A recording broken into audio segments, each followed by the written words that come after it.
各位好，我係移居嘅 Carrie，中文名係貓貓。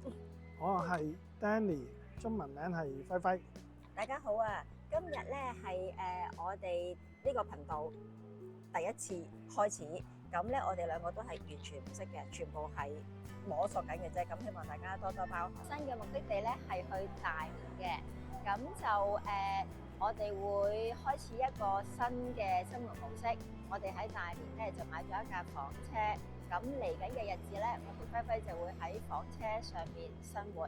咁點解都想同大家分享一下咧？因為我哋喺車入邊咧就需要照顧自己嘅日常起居啦，包括係洗衫啊、食飯啊、沖涼啊、瞓覺啊，甚至乎便便啊，都喺個車上面處理嘅。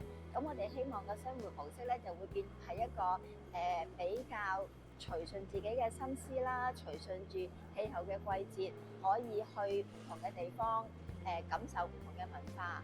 咁由於我同輝輝都係好中意去旅行嘅人，咁再加之我哋兩個都廿零歲啦，咁啊好希望都趁自己能力所及嘅時候咧，就做一啲自己想做嘅嘢嘅。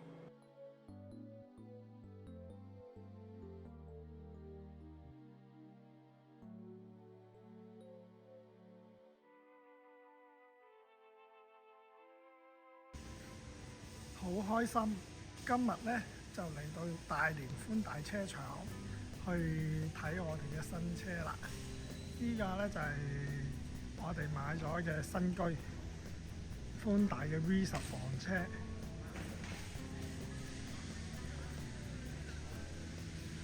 佢係一架雙拓展嘅車，呢個咧就係個側廳係可以展開加大個廳嘅。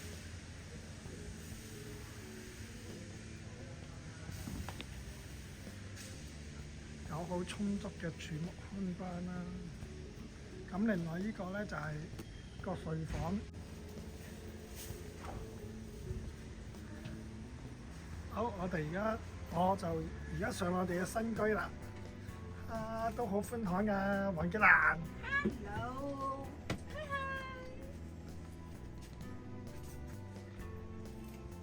呢度咧就係一張餐台啦，可以坐到4個人。咁樣佢個台面降低之後咧，就變翻嚟一張睡床嘅。咁呢邊就係呢個備菜區啦，有我哋嘅電解水機啦、星盤啊、微波爐。呢個就係廁所啦。至於睡床咧就係咁樣嘅。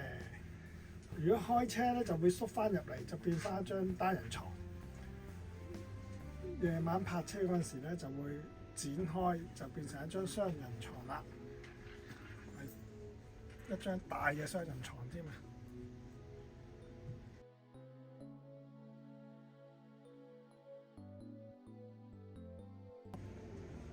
另外呢邊咧就額頭床啦，喺駕駛室上邊，佢拉開咗之後咧，亦都係可以變埋一張雙人床。